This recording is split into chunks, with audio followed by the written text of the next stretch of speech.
जैसे देखिए फ़िलहाल स्पाइस मनी की बहुत सारे सर्विसेज डाउन चल रहे हैं और हमारे बहुत सारे सीएसपी संचालकों का ये कमेंट आ रहा है कि स्पाइस मनी पोर्टल वर्क नहीं कर रहा है। तो आप लोगों को बता दें कि स्पाइस मनी में मल्टीपल सर्विसेज जैसे NPCI, DMT, AEPS, more to bank यानी कि जो वॉलेट का पैसा आप अपने बैंक अकाउंट में ट्रांसफ़र करते हैं, सेटलमेंट करते हैं, तो सेटलमेंट सर्विस भी वर्क नहीं कर रहा है।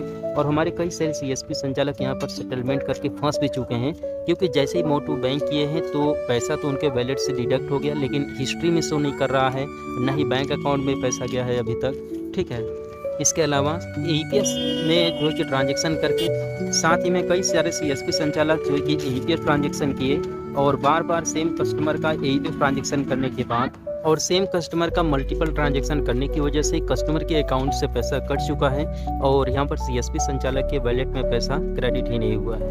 तो यहाँ पर ये भी दिक्कत है कि कस्टमर भी परेशान कर रहा है कि जो है कि मेरे अकाउंट से पैसे कट चुके हैं और आप मेरा पैसा दो, इस तरीके। तो मैं आप लोग से ये कहना चाहूँगा कि अभी देखिए फ़िलहाल ये जो दिक्कतें हैं ये सर्वर मेंटेनेंस की वजह से आ रहा है और ये जो दिक्कत है शाम के 8 बजे तक रहने वाला है, कम या ज़्यादा करके।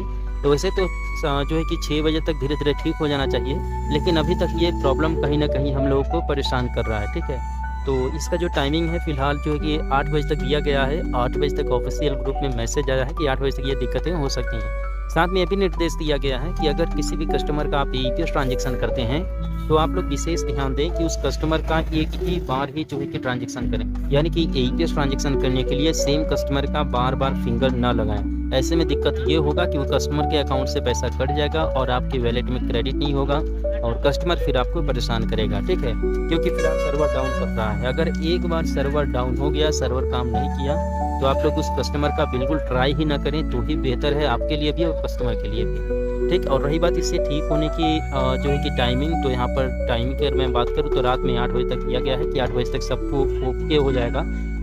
और लगभग अभी के अगर केस में मैं बात करूँ तो मोर टू बैंक थोड़ी देर में होने भी लगेगा। फ़िलहाल अभी तो हो नहीं रहा है, लेकिन 1 घंटे तक इंतज़ार कर सकते हैं। ठीक है, 6 बजे तक मोर टू बैंक आपका 100% होने लगेगा।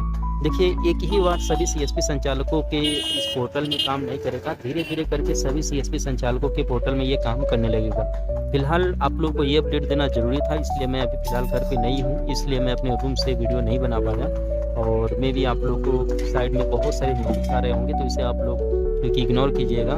ठीक है, और आप लोग बस इसी चीज़ का वेट कीजिए कि जो है कि रात में 8 बजे तक क्लियर हो जाएगा। लेकिन ख़ास तौर से अगर आप एईपीएस ट्रांजेक्शन कर रहे हैं तो आप लोग किसी भी कस्टमर का एक बार के अलावा दूसरा बार बिल्कुल भी फिंगर नहीं लगाना है। अगर दूसरा बार फिंगर लगाते हैं तो अगर पैसा भी डिडक्ट हो जाता है और सर्वर डिस्टर्ब होने की वजह से, तो आप भी परेशान होंगे और कस्टमर भी परेशान होगा। तो इस चीज़ का हम विशेष ध्यान दें। आई होप इस वीडियो के माध्यम से आप लोगों को एक नया अपडेट जरूर मिला होगा। चैनल को सब्सक्राइब जरूर कर लीजिएगा।